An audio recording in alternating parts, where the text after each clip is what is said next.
ያው ቀርቶ የኢትዮጵያ በውስጥ ራሱ መረጋጋት ጭምር ያሳስባታል ይላል። ብሓፈሻ ከም ትሪእዎ ዘለኹም እዚ ግብፃውያን ንኢትዮጵያ ክንዲ ምንታይ ኣተኩሮ ሂቦም ይሰርሑላ ከም ዘለዉ እዩ ዝንገር ዘሎ። ናይ ዓፋር ተባሂሉ ዝእለም ዘሎ ጉዳይ ናይ ኤርትራ ሓደጋ ከውርድ እዮም ዝፍትኑ ዘለዉ።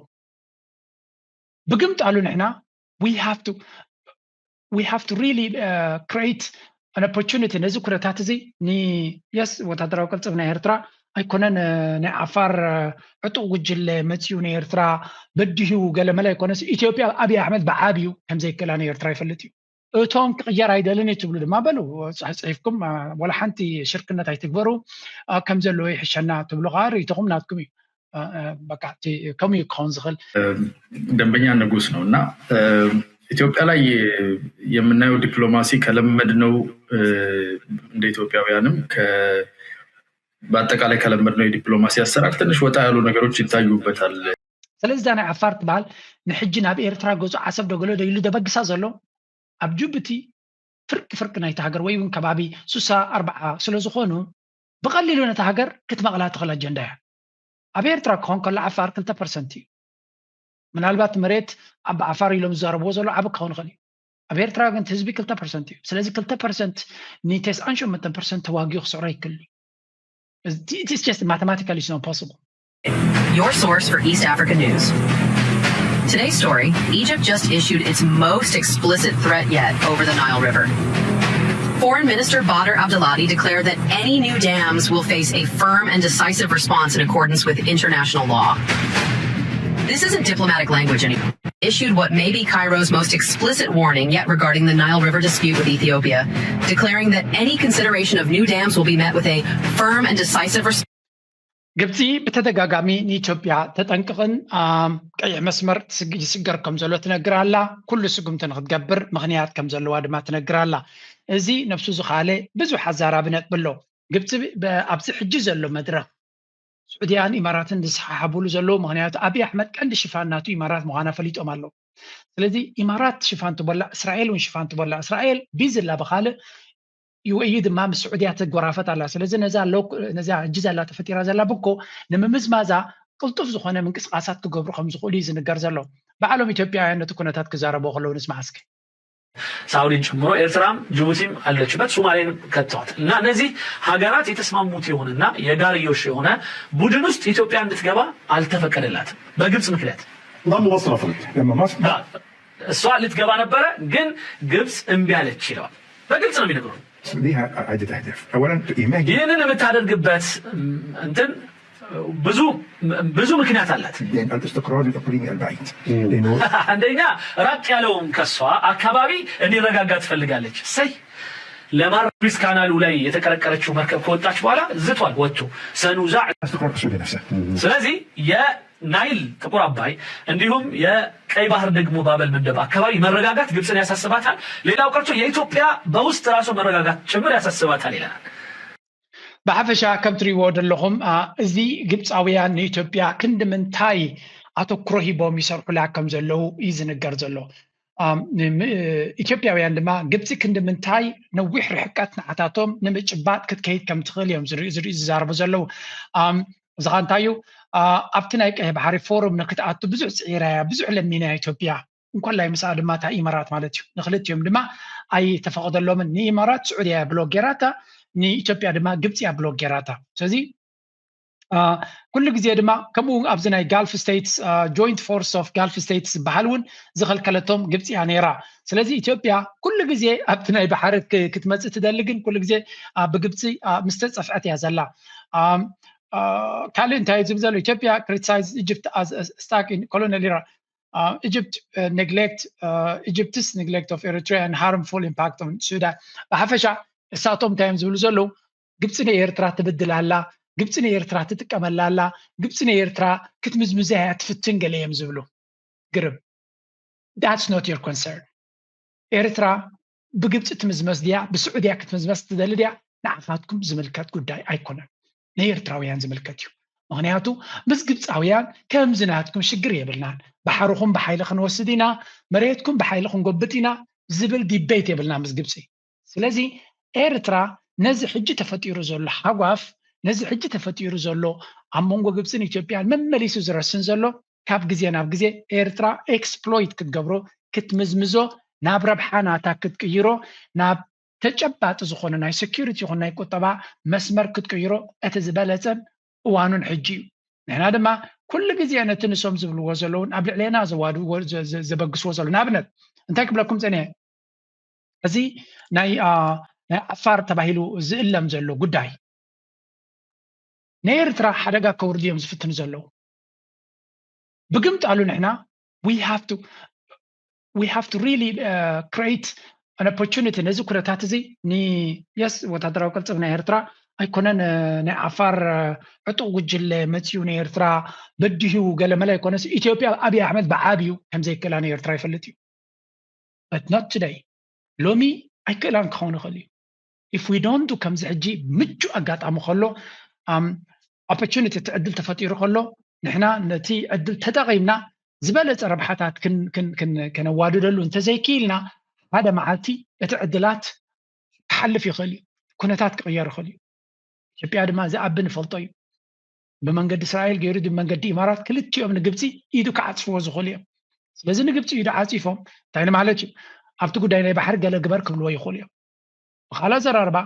ንሕና ምስዑድያ በይኑ ንግብፂ ጥራይ ዘይኮነስ ምስ ክልቲኦም ገለ ነገር ክንገብር ተዘይክኢልና ብግምጣሉ ንሳቶም ዓበይቲ ዲልስ ገይሮም እሶም ካባና ክርሕቁ ይኽእሉ እዮም now there is this part of Eritrean ገለ ዝብል ኤርትራ እኮ ብቕልፅማ ትነብር እያ ኤርትራ ኩሉ ግዜ ባዕላ ክትወፅኦ ትኽእል እያ ዝብሉ ኣለዉ ትወፅዎ ብምንታይ ዋጋ ጥራይና ንብለኩም እቲ ዋጋ ጥራይ ኩሉ ነገር ኤርትራ ወፂኣት እያ ቅድሚ ሕጂ ሓለፈ 30 ዓመት እኮ ዋጋ ኤርትራ በዲሃቶ እኮ እያ ኩሉ ዓይነት ብድሆታት ገጢማ እኮ እያ ሰጊራቶ እኮ እያ እንታይ ዋጋ ክንከፊላትሉ ኢኻ ትርኢ ዘለካ እቲ ዋጋ ንኸፍለሉ ዘለና ማዕረቲ ብድሆታት ጌርካ ክትሪኦ ክትክእል ኣለካ ስለዚ ብሕጂ ኸ ክንዱ ዋጋ እናተኸፍለ ድዩ ክኽየድ ዝድለ ዘሎ መንግስቲ ኤርትራ ይሓስበሉ ነዚ ዝብሉኒ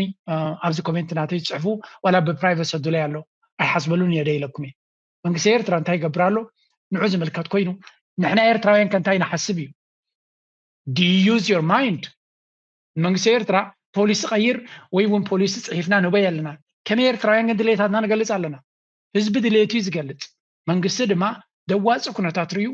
ውሳነ ይወስድ ንመንግስቲ ግን ኩሉ ግዜ ህዝቢ ድሌታቱ ክነግሮ ክኽእል ኣሎ ህዝቢ ባህግናቱ ክገልፀሉ ክኽእል ኣሎ መንግስቲ ክሓስብ ናይ መወዳእታ ዘረባ ብዛዕባ እዚ ክዛረብ ከለኹ ሓንቲ እንታይ ክዛረባ ዝደሊ እንታይ ዝብል ዘረባ ኣሎ መሲልካ ፀሎት ክንገብር ከለና ኣብ ክርስቲያን ኣቦና ኣብ ሰማይ ትነብር ክንፅሊ ከለና መብዛሕትኡ ግዜ ናይ ዕለት እንጀራና ሎሚ ሃበና ንብል ኣምላኽሲ ልብን ኮላሊትን ኣእምሮን ዝፈጠረሲ እንታይ ከም ዘድልየና ጠፊዎ ኮይኑ ኖ ኣይጠፍኦን ግን ኣምላኽ ባዕሉ ክርስቶስ ባዕሉ ዝመሃረና ፀሎት እያ ካልእ ፀሎት ሰብ ኣቢልዎ ክትብል ትኽእል ኣቦና ኣብ ሰማይ ትነብር ትብል ግን ክርስቶስ ባዕሉ እዩ ነቶም ሃዋርያት ነይርዎ ስለዚ ናይ ዕለት እንጀራና ሎሚ ሃበና ኢልኩም ፀልይዎ ናብ ሰማይ ዘሎ ኣቦኹም ኢሉ ብኻልእ ኣዘራርባ ይፈልጥ እዩ እንታይ ከም ትደልዩ እንታይ ከም ዘድልየኩም ፈልጥ እዩ በልዎ ኸ ክትብልዎ ኸ ይፅበየኩም እዩ ስለዚ እንታይ ማለት እዩ ንሕና ድማ እቲ መንግስቲ ከም ኣምላኽ ንሪኦ የብለኩም ኣለኹም ግን ንመንግስቲ ኩሉ ግዜ ድሌታትካ ባህጊ ናይ ህዝብኻ ባህጊ ናይቲ ዜጋታት ክትነግር ክትክእል ኣለካ እቶም ክቕየር ኣይደልን ትብሉ ድማ በሉ ፅሒፍኩም ወላ ሓንቲ ሽርክነት ኣይትግበሩ ከም ዘለዎ ይሕሸና ትብሉ ከዓ ርእይቶኹም ናትኩም እዩ ከምኡ ክኸውን ዝኽእል ብዙሕ ግዜ ስለ ዝፀሓፈለይ ብቻትን ገለንገለካ ስለ ትሰዱለይ ዘለኹም ኣነ መቸም ንኤርትራ ክኾነላ ዝደሊ ከም ሓደ ግለሰብን ኣብ ኢንድያ ዘሎ ሰብን ንኤርትራ ክኾነላ ዝደሊ ኤርትራ ናብ ምዕባለን ግስጋስን ክትከይድ እያ እስኪ ሓንቲ ካልአይቲ ክውስኸልኩም እያ እዚኣ ዝብልዋ ዘለዉ እሳቶም ካ ክንርኢ በአንድ ጠባብ ባህር ላይ ወታደራዊ ቤዝን በመስጠት ገቢ የምትሰበስብ ሀገር መሆኗ ሲታሰብ አሁንም ቢሆን ግብፅና ኢትዮጵያ በአንድ ላይ እዚያ ናይ ጅቡቲ ኣተሓሒዞም ዝበልዋ እስከስምዕዋ በጅቡቲ በሶማሊያ ፕሬዘንሷን የሚሊተሪ ፕሬዘንሷን እያሰፋች ነው የምትገኘው። አሁን ደግሞ በቅርቡ በተለይ በጅቡቲ ላይ የኢትዮጵያ 95% የወጪ ገቢ ንግድ በሚካሄድበት ሀገር ላይ ፕሬዘንሷን ወይም ደግሞ መገኘቷን ለማረጋገጥ ውል መፈራረሟን እንደዚህ አይነት ነገሮችን እየሰማች ነው። በመጀመሪያ ግብጽ ጅቡቲ ውስጥ ምን ትሰራለች የሚለውን እንመልከት። ከዛ ባለፈ ደግሞ የኤርትራ ወደቦች ላይስ ምን ዓላማ ይዛ እየተንቀሳቀሰች ነው? ደንበኛ እጂ እንታይም ዝብሉ ዘሎ ብዛዕባ ኣብ ገማገም ባሕሪ ናይ ኤርትራ ናይ ጅቡቲን ክግበር ዝኽእል ብግብፂ ሓደ ካብቲ ርስነ ፈጢሩሎም ዘሎ ጉዳይ እዩ and for a good reason ምክንያቱ ኣጀንዳ ናቶም ክገብጡን ገለን ክገብሩን ስለ ዝነበረ እዚ ዝግበር ዘሎ ኩነታት ኤርትራ ይኹን ጅቡቲ ምስ ግብፂ ክገብርዎ ዝኽእላ ኩነታት ብብዙሕ መንገዲ እዮም ዝትንትንዎ ዘሎ ቢዚ እዮም ዘሎ ብዛዕባኡ ስለዚ እቲ ኩነታት ነብሶም ይነግሮም ኣሎ እቲ ኩነታት ይርእይዎ ኣለዉ ይግምግሙ ኣለዉ እሳቶም ገምጋም ናቱ ድማ ቀፃሊ ዝኸይ ዘሎ ስለዚ እስከ እንታይ ይብሉ ኤርትራ ግብፅስ እንታይ ክትገብር እያ ናብ ጅቡቲ በቲ ቀንዲ ንሕና ንጥቀመሉ ትመፅእ ዘላ ኣብ ኤርትራ እንታይ ክገብሩ ይኽእሉ እስከ ንስማዓዮም ኢንጆይ ካ ክንገብሮ እቲ ፔይን ናቶም እቲ ቃንዛ ናቶም ኩሉ ግዜ ክቐንዙና ክሕምሙና ከሳቅዩና ከጨንቕዎ ተስፋ ከቁርፅዎ ንኤርትራ እዮም ዝደልዩ ካብ ፕራይም ሚኒስተሮም ክሳብ ታሕቲ ናቶም ብስጭት ግንባር እይዎ ስምዑ እንታይ ትፍሪ ናቶ ነው የሚባል ነገር አለ ጅቡቲን በሚመለከት ደንበኛ ንጉስ ነውና ኢትዮጵያ ላይ የምናየው ዲፕሎማሲ ከለመድነው እንደ ኢትዮጵያውያንም በአጠቃላይ ከለመድነው የዲፕሎማሲ አሰራር ትንሽ ወጣ ያሉ ነገሮች ይታዩበታል ዓለም ሁሉ ዝም ባለበት ሰዓት እኛ የተናገርናቸው ነገሮች ዓለም ደግሞ ተከባብሎ ሲጮህ እኛ ዝም የምንልበት አመክኖ የታሰበበት የተመጠነ የራስን ጥቅም ያማከለ ለጎረቤት ቅድሚያ የሰጠ ዲፕሎማሲ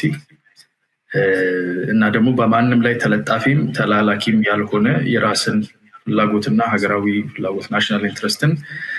ያማከለ ምላሽ የምትሰጥበት አይነት ጠንካራ ኢኮኖሚክ አፍሪካ ቢባልም እንኳን ራርቶ ፕሬዘንስን አሳያለው ሲል አንተ አንደኛ ደንበኛ ሆንክበት ሀገር ላይ እንዴት ነው ኒጀር ሪአክሽን ይባላል ጉልበት ለኤሌክትሪክ ጣናዎቻቸውን በሁለተኛና ሶስተኛ ቀንና ሌሊት ምናነሰው አሁን በጅቡቲ سنتايو زبل زلو أبز حتر بزبالة ناي جبتي أكايدا أب جبتي نحنا كاستمر از كينج عماويلنا جنزب كفلت سلوزخنا نجاوسينا سلازي كم نجوس تريد كد جبرنا اللوا يزبل زلو كلت عينت كاستمر يزلو زرد عند حرقينو أتي سبلاير مونوبولين ده حرقينو exploit يزجبرك كم عميل لجوس هيكون كم باريا خاطغير كلت عينت عميل يزلو أبعدها إسرع دكانات دلوا توم آتوم وحبت تكالات كودا درو لهم نتعامل ترجمنا لهم هذا الرابط رايندر حنت دكان تلاب تعدقن فتوانا دكان نقوسي زخو سلازي إسخا كم عميل زخونا مسالي بالكام there is a difference سلازي 95% نقدنات كاب جبت زوز انتلو جبت is a monopoly so they have a power to exercise بزدلي ومن قد قادو I don't know economics comes the default او خينهم ديم كزارب زدليو ግን አባብዛዕቱ ግዜ ኢትዮጵያ ሪኮግናይዝ ሌቨሬጅ አለው ወይም ዘሎ we'll see ሕጅም ዝናይ ሶማሊላንድ ትመጾ ዘላ ብርግጽ ሌቨሬጅ ክልዎ መخلي ያብለ ጅቡቲ ግን ጅቡቲ ድማ እዚ ጉዳይ ናይ ዓፋር ዝበሃል ዘሎ እዛ ገይም ናይ ዓፋር አጸቢቃ ተፍሮም ዘላ ናብ ግብጽ ዝኸዱ ዘሎ ካብ ዜሮ ተበጊሶም አይኮኑ ጉዳይ ናይ ዓፋር ኢሉ ናብ ኤርትራ በጊስዋ ዘሎ እዛ አብዘሪኩም ጸናኩ ካብ ኤርትራ ንላዕሊ ጅቡቲ ያተፍር እዚያ ጉዳይ እዚያ ምክንያቱ ክልተ ዓለይቲ ዘለዎም 35% ናይቲ ህዝቢ ድማ ተወለድቲ ዓፋር እዮም ስለዚህ ዛና ዓፋር ትባል ንሕጂ ናብ ኤርትራ ገጹ ዓሰብ ደገሎ ደይሉ ደበግሳ ዘሎ ኣብ ጅቡቲ ፍርቅ ናይቲ ሃገር ወይ እውን ከባቢ 64 ስለ ዝኾኑ ብቐሊሉ ነታ ሃገር ክትመቕላ ትኽእል አጀንዳ እያ ኣብ ኤርትራ ክኾን ከሎ ዓፋር 2% እዩ ምናልባት መሬት ኣብ ዓፋር ኢሎም ዝዛረብዎ ዘሎ ዓብ ክኸውን ይኽእል እዩ ኣብ ኤርትራ ግን ህዝቢ 2% እዩ ስለዚህ 2% ን98% ተዋጊኡ ክስዕሮ ይክእል it is just mathematically it's not possible generally ማለት እዩ ትኩነታሲ አይከውኒ ኣብ ጅቡቲ ክኾን ከሎ ግን እቲ dynamics completely the other way around you ስለዚህ ናይ ጅቡቲ cannot take any chances ኣብዚ ጉዳይ እዚ ዛና ዓፋር ትብል ካብ ናይ ኤርትራ ንዑ ክትሃርማ ከም ትኽእል ተረዲኣተላ ነቲ ስርዓት ናቱ ብቐሊሉ ምትፍናን ስሮ ዘሎ ድሮ ተዓፋር ኣብ ነቲ ናይ ሶማሊ ዒሳ ዝበሃል ዶሚኔት ገይሮምና ዝብል ስምዒት ስለ ዘሎ بقليلو كتبارع تخلي إمارات دمان جوبت كتبتنا كم دلوني فلتيو أب سوماليا زقبر زولو يري ولو أب سودان زقبر زولو يري ولو أب فيتوم أب يمن زقبر زولو يري ولو سلازي وريف نابانا تمسس قداي زكبلو كابير تران العال ده شغلو من عيو أبي أحمد دما نخمزة عينة كايدة أب عدو مريتي بسلو زلو إزي تقنم زقبس زصرحهم زلو